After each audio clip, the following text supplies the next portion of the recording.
our own notes, and I think we will also get the chat, so we should be able to have everything you're telling us as well.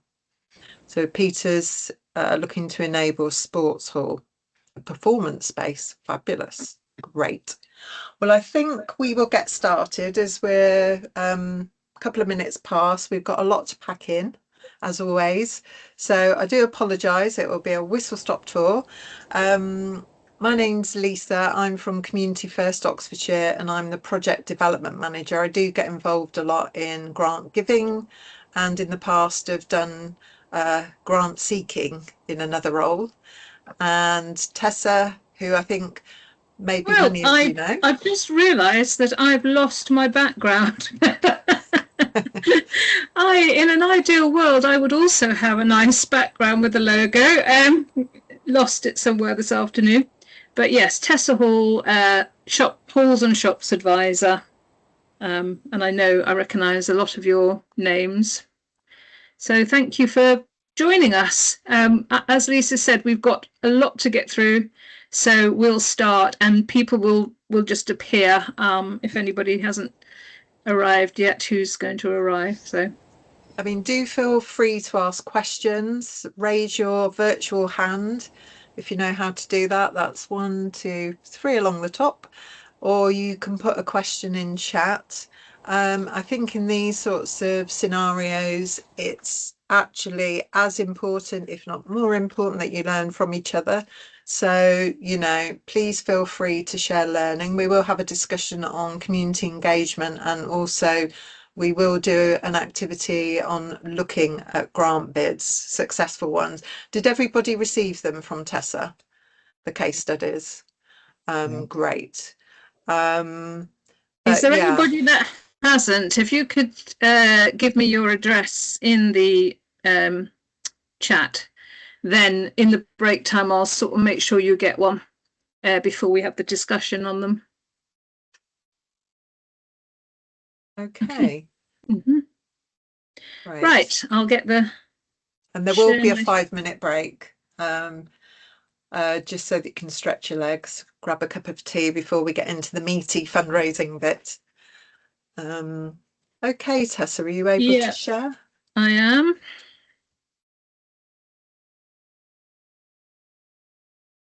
Sorry, will we get the slides as well? Yes. Thanks. Yeah. And if you're up for the challenge, we can share the recording. It will be quite long, but yeah, we'll do our best to share as much information as possible. And Tessa will also be saying what other information she can share with you too. Okay, so just to show that you're in the right place, we'll begin. Great. So just to give you a bit of context, why we're doing this, we do understand it's a really challenging environment for community projects and halls. We're part of the ACRE network, the Action with Rural Communities in England, and they did a survey and they found that funding was one of the main concerns for their members. I mean, obviously, rising prices and costs to provide services and projects, and there's a lot of uncertainty around funding streams. So we work with all sorts of community groups and organisations across Oxfordshire, and everybody's struggling to fundraise. We ourselves apply for funding. One of our projects recently, the person who holds the purse strings was told you need to cut your budget by 50%. So our funding went right down. So we do appreciate how difficult it is. But saying that, whether it's DEFRA, local authorities, other charitable trusts, they do recognise the benefit of investing in communities and community groups, because nobody knows communities quite like the people that live there and that set up projects. But often money is short term. It's like a year on year type of thing. You don't get core costs covered. And the funding environment is unpredictable. So we're doing this. We may run it again, and we would really welcome your feedback as well. Tessa will follow up with you by emails about things that can be improved or what was helpful, and other sort of support that you would like. So what we're going to cover is understanding what you need to do before you apply. So that will be looking a bit at community engagement and also project planning. And then the second half is really the meaty bit around the different types of fundraising, the funders, and how to do a good funding application. So hopefully that will be really helpful for you. So first of all, we'll just say a little bit about ourselves. I'll just give you a quick whistle-stop tour in case you haven't heard of Community First Oxfordshire. We used to be called the Oxfordshire Rural Community Council, I think, and people knew us under that name. We've been around for over 100 years, but we do everything with communities, whether it's community groups, halls, volunteer transport, town and parish councils. So I get involved with community-led planning. So that's working with communities to develop. Sometimes it'll be up to like a 5-year strategy of things that they'd like to do in their community. But we also do neighbourhood planning. So a bit more about land use and more of a legal process. We help communities to steward the assets that they have. And we also have a team that work on housing. So they're doing community-led housing, rural housing and community land trusts. We do get involved in grant giving for the council and for other bodies. So, and that's all around health and wellbeing. We have 2 grant systems at the moment, one that we've dispensed the funds for, which is Well Together, that's for the NHS, and that went out to the 10 priority wards in Oxfordshire. And we're also currently running, which might be applicable to some of you, doing activities, the Connected Communities Fund, which we run for adult social care.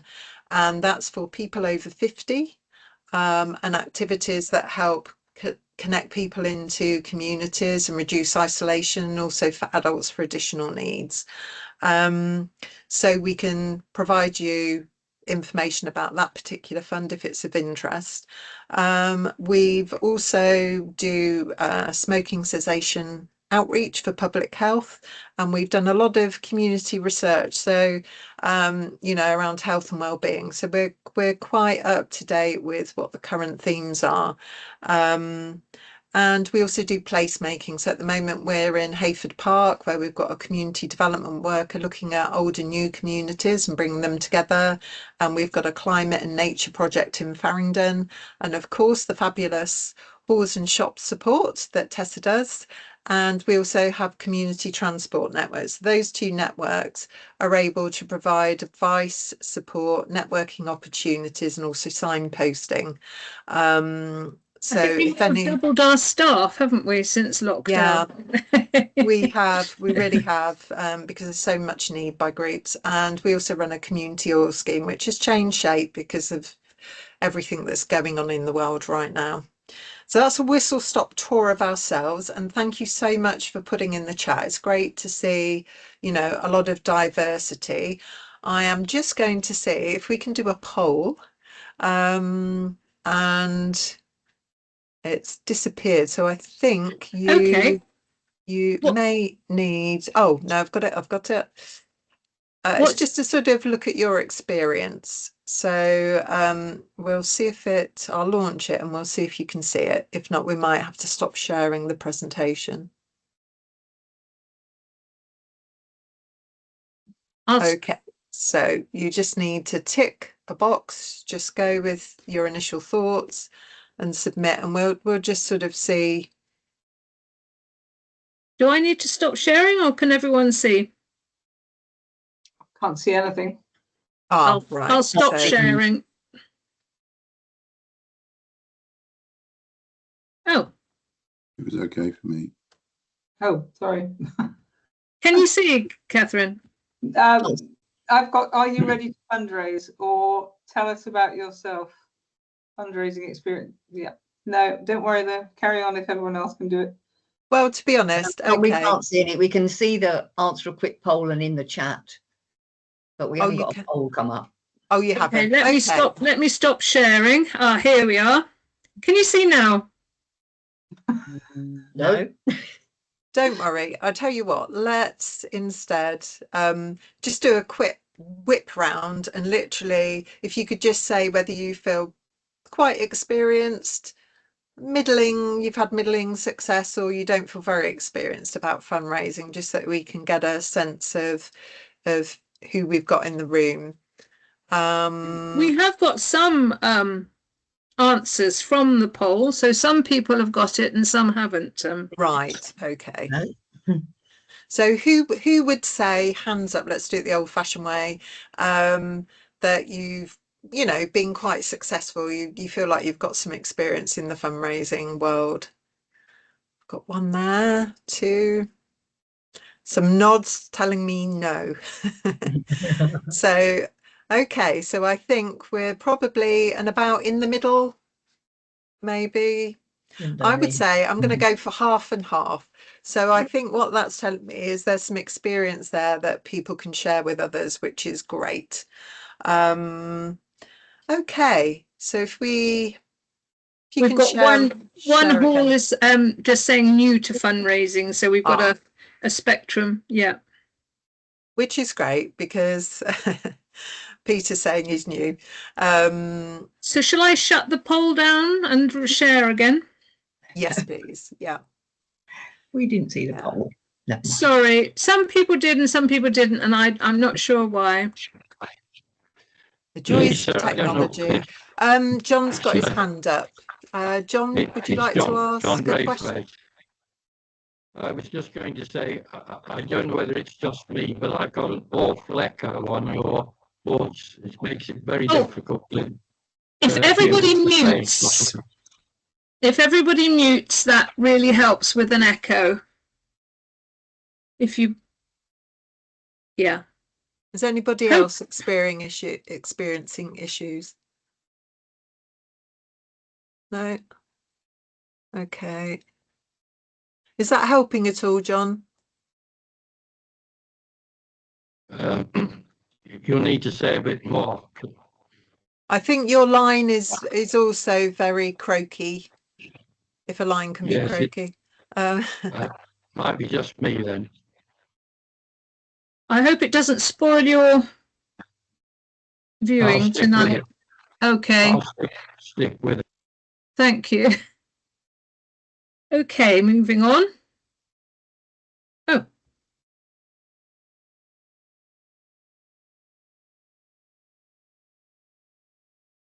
So looking at the chat, I mean, we've got some people who are currently fundraising, and I think by the sounds of it, there's others that are thinking about fundraising.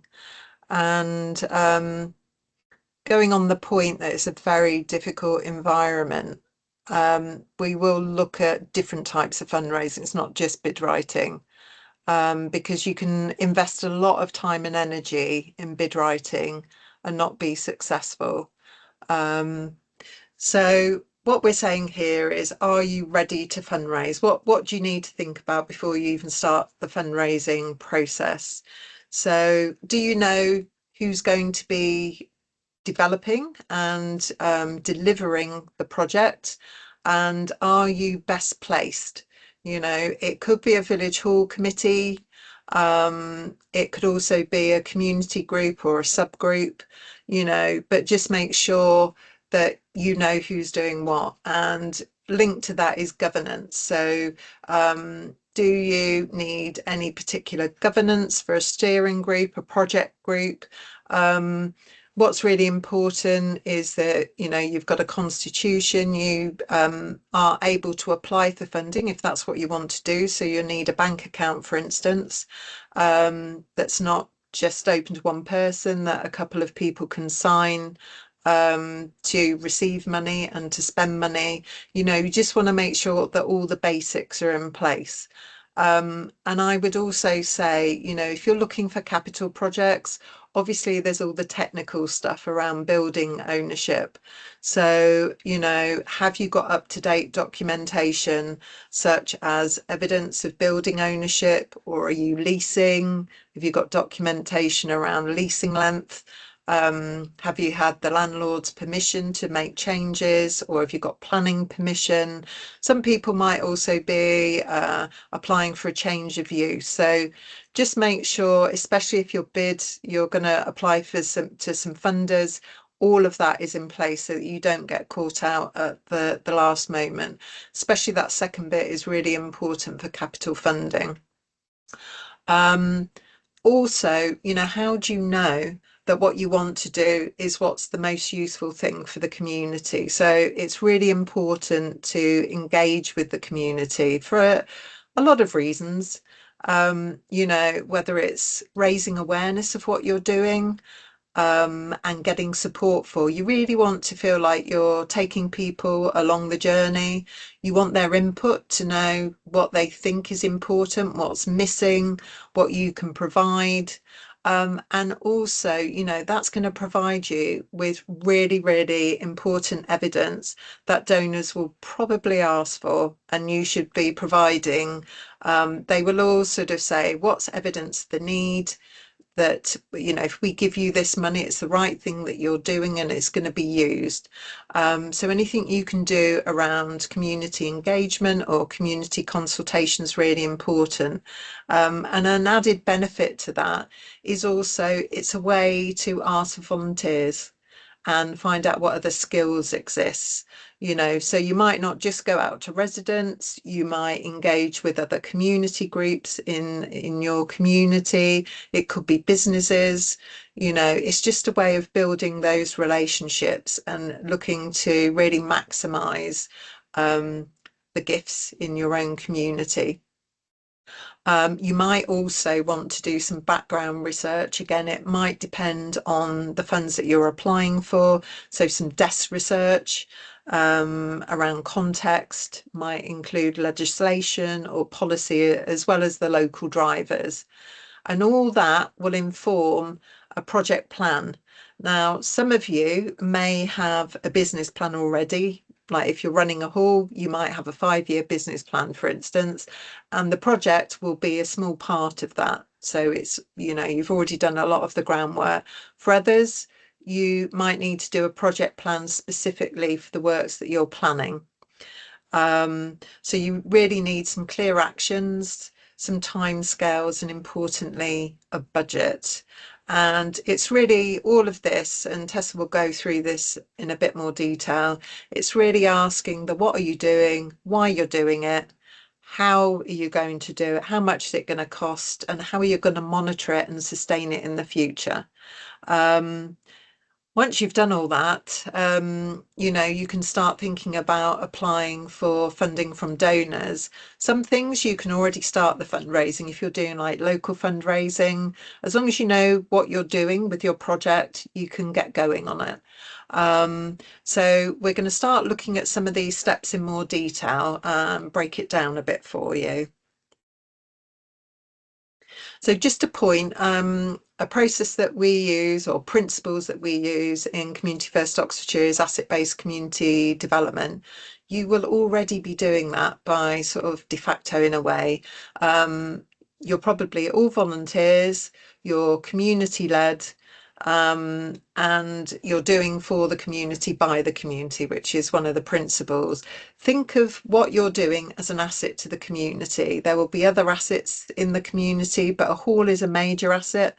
There may be others that you can use to achieve your aims, such as other groups or businesses.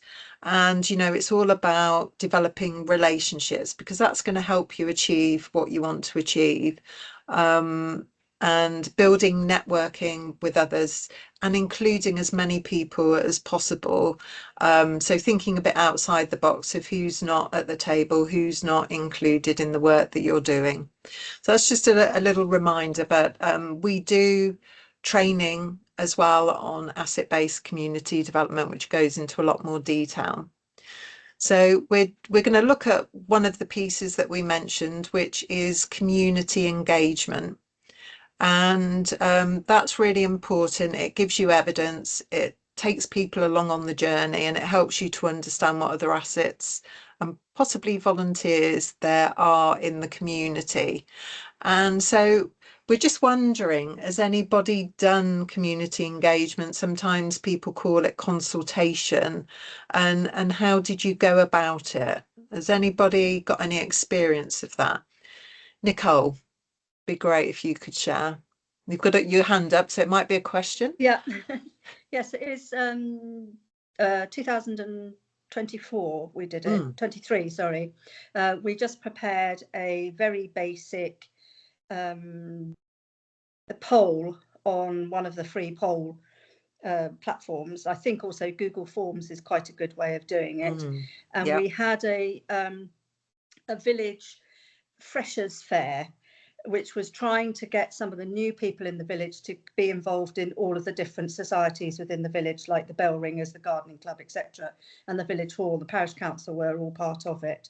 And we used that opportunity to get people to fill out the poll there and then online. And we also published it in the village news, which actually only returned one hard copy survey out of 500 copies that go out, which was a bit of a waste of time. But there are very simple ways of doing it. It doesn't have to be massively complicated. North Morton, I believe, use Google Forms, and which I don't know, but I understand that's quite a good way of doing it. Yeah, no, that's brilliant. So apart from sort of trying to do the poll online, which wasn't very successful, do you have any inkling around why that was, or? No, the online was successful. It was the hard copy. Oh, it was the hard copy, sorry. Right. Yeah, so it was we oh, actually that's okay. Interesting. we had people at this freshers fair. We got them to I had a hyperlink and they just clicked on that and they filled it in. But Perfect. somebody said, you know, there are other people who aren't online and you really should do it a hard copy version, which we did. But which is through our village news, but that only returned one copy. Right. The level of return was quite low anyway. Yeah. But I think it often is. If you do a mail shot, it's usually you're lucky if you get 10%. Yes, that's very true. You have to sort of be realistic. If you're doing surveys, that type of thing, it can be quite low. And I think, you know, using the opportunity of other community events is excellent. That's a way that you can use to talk to people, whether it's through a survey or just sort of one-to-one, you know, polling people for information. Does anybody else have any other examples of where they've managed to do good or bad community consultation, or it's all good learning? Just checking across everyone.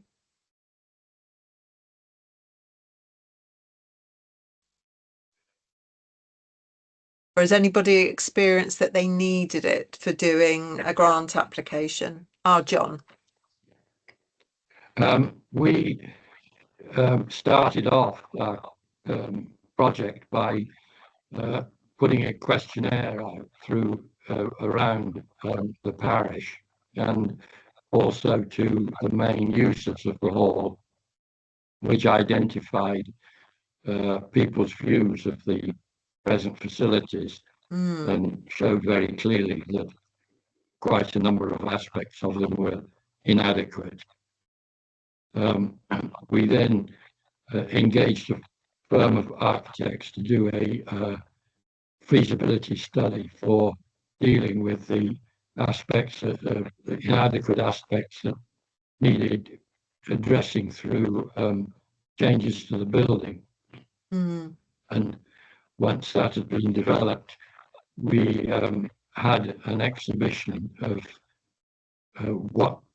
setting out what people had said and what our response was and proposals were, which was very helpful because we got some good feedback on the practical side of what we were proposing and got general acceptance from the village that the project was what was wanted.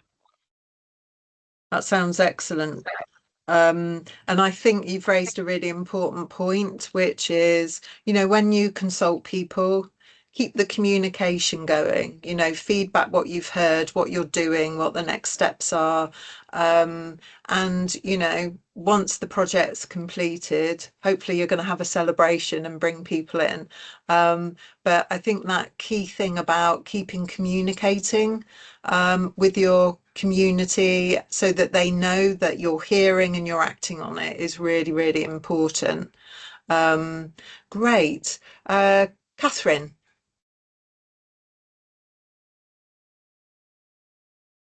Oh, you're muted, Catherine. Hi, yeah. No, it just took me a while to recall what it was, but I'm part of a group called Finstock for Nature, which we set up quite a few years ago. And there were various things we wanted to do in the local community, but one of them was a community orchard. So our first, funding was okay. We had various offers because community orchards are very trendy, and but part of that obviously was community engagement. So we rented the village hall as our main event, and had a presentation and drew people in and we're able to talk very much one-to-one, which was great. And then sort of ongoing at school fetes and other local events, we would always have a stall with a very obvious banner that who we were and what we were trying to do, and we'd have maps, well printed maps, and you know, us standing there trying to engage. We'd take along objects that were of interest, you know, sort of that children quite like looking at and things. So yeah, so all of that. I'm happy to say we got the funding, we did the orchard. I think probably the biggest thing though has been communication in terms of Facebook. We have quite a good village Facebook page, and whenever we do something, and it can be a bit controversial because it can involve heavy machinery making disturbance in soil and grass and you know, and it can look very alarming to villagers walking by. You know, so I'm immediately on the Facebook page saying, don't worry, it's all going to be fine. We're doing this and it won't be forever, and it'll be this in the future, but we just need to go through this stage in order to do what we're trying to do. So that's been quite learning, and people have said, yes, you know, that's the thing we need to know. We just need information about what we're seeing, you know, that it's explained to us in a non-threatening way. Small village, you know. Yeah, excellent. Yeah, there's 3 really good examples, you know, talking about, you know, using what's already there, the community activities that are already there. You might want to do a specific survey or a poll, and going to spaces, you know, don't always expect people to come to you. Try and think about who's in your community and where they might be, and going to them. It might be a group of dog walkers. I don't know, it could be the school gates, it might be talking to the children at the school. And, you know, depending on the demographics in your community, you might have a lot of children. So think about how to engage younger people. And really, you know, what are the barriers to people getting involved in what you're doing? Is it a time thing? Can you offer different times or ways to communicate with you? You know, maybe have a pop-up, going to the community events. Nicole had the example of an online and hard copy. We do normally advise that because not everybody is digitally connected. But, you know, it really depends on, you know, what you think's useful for your community. And yeah, it's just getting the word out and keeping that communication going. And when you're doing it, just make a note of what you're doing it, because then if you're applying for funding, you can use that as evidence of need. The quotes from what people are telling you, you know, the points they're making, the gaps they're identifying, and then you're able to say, and we are responding in this way. So it's really, really important. And, you know, we can also do a session more specifically about that. You know, it's a broad area. But I'm just going to hand back to Tessa. She's just going to go over a few more of the other ways that you can get that sort of evidence.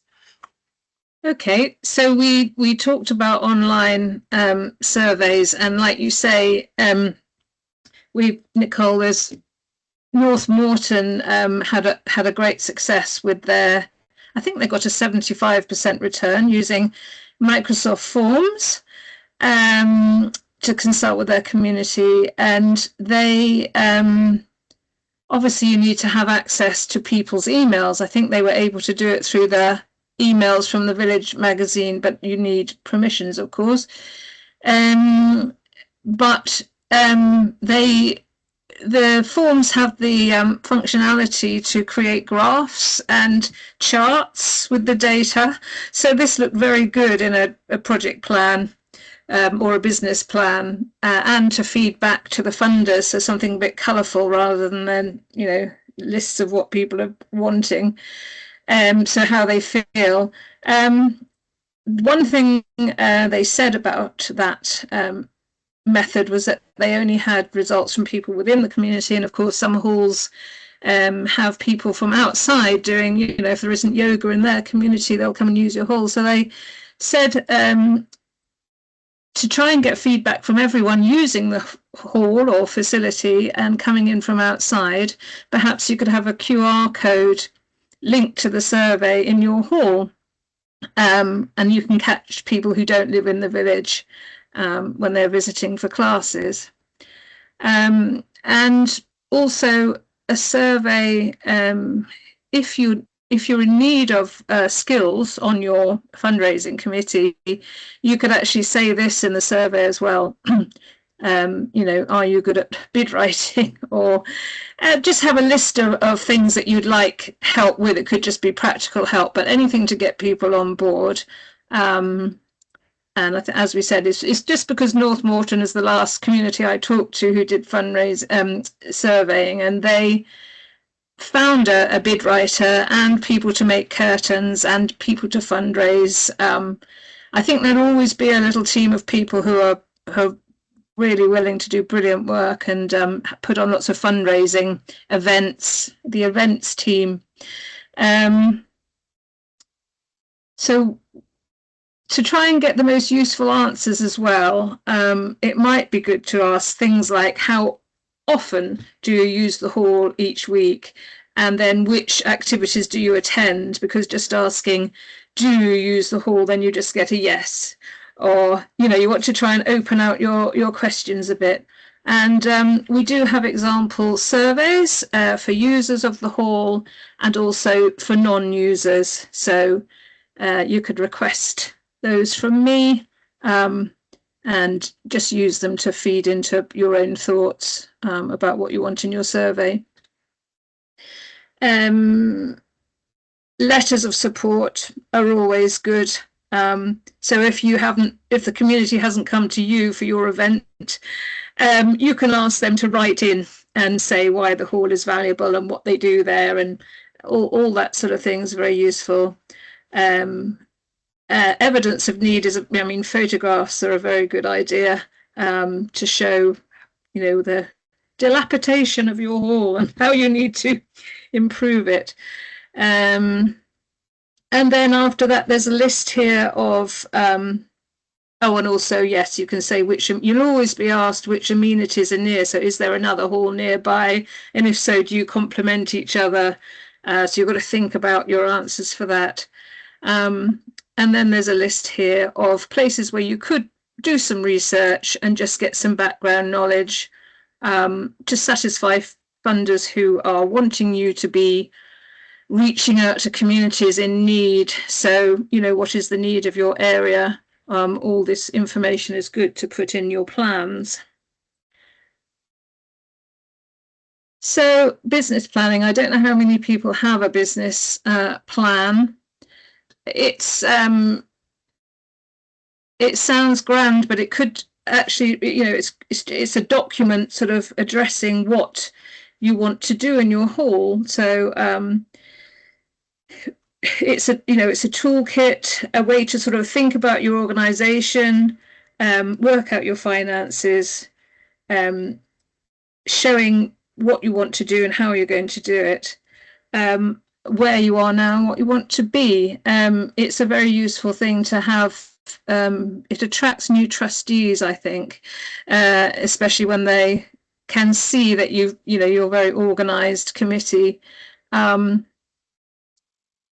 I have a suggestion sheet that I can also send out for steps for your to create a business plan, and there's some examples at the end of this section of our presentation.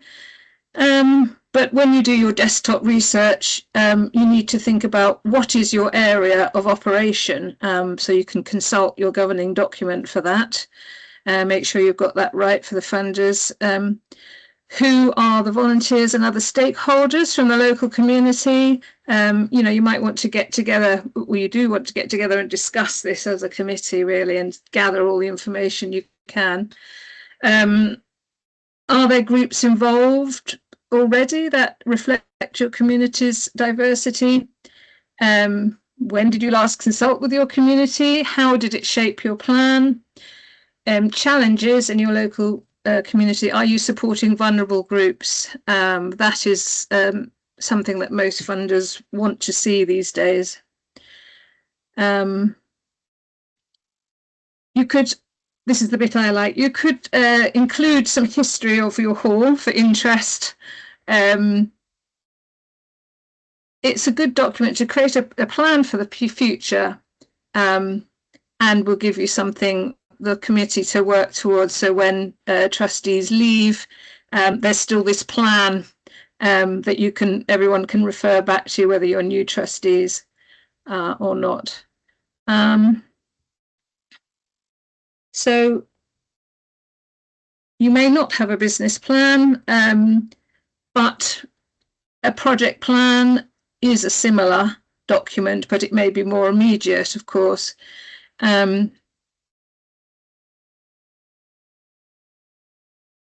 We've got examples of different types of plans that people have made.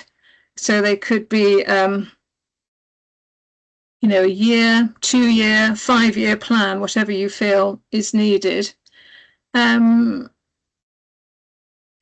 We can sort of work out, so who will do the work? I think we've mentioned already, are you the best group to carry out the project? Are you very busy already running your hall? Do you want to recruit a side committee with appropriate skills who will get involved and carry out the funding? A hall trustee will need to sit on this committee to make the connection. Supporting documentation, a copy of your constitution, trustee scheme, terms of reference, memorandum, and articles of association, whichever one of those you have, a copy of your most recent annual accounts. Is your governance in order? Are you up to date on your charity commission entry? What about land registry and leases? I have come across a few halls that were supposed to register with the land registry when the original trustees handed over to the governing trustees, and this never happened. So it's a good idea to have a check if you're not sure whether you've registered, and it's quite easy to do if you haven't. Are you clear on what you want to do? Visiting other similar projects, doing online research, get an energy audit, which you can through the Low Carbon Hub at the moment if you're wanting to improve your energy efficiency of your hall. Projects that make improvements to a place have more chance of being funded.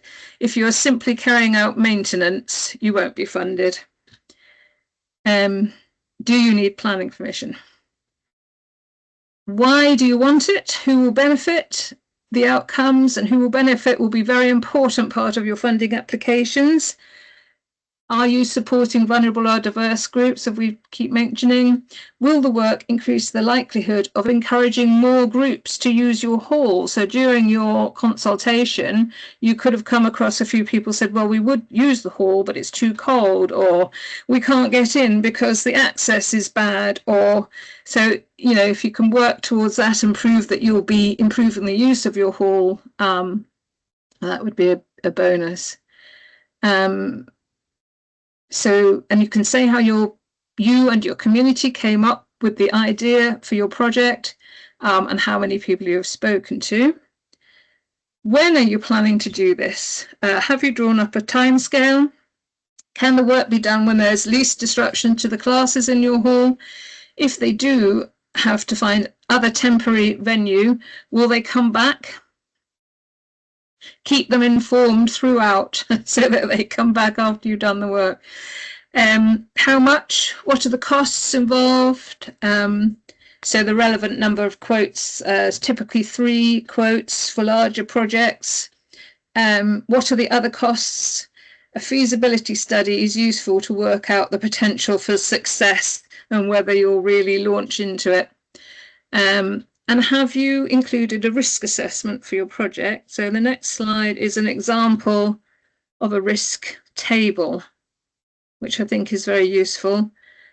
Just to remember things like planning permission and who's going to look into that. Yeah, having a survey, a structural survey.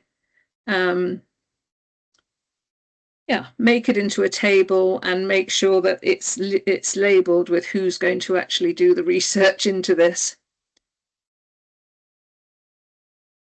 You can have these slides so you can see that in more detail.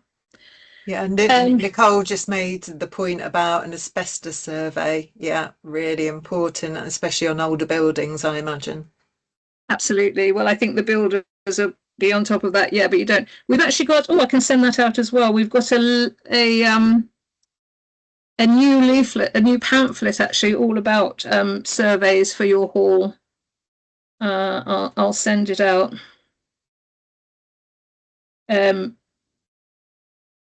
Very good if you're not, you know, if you're new to it.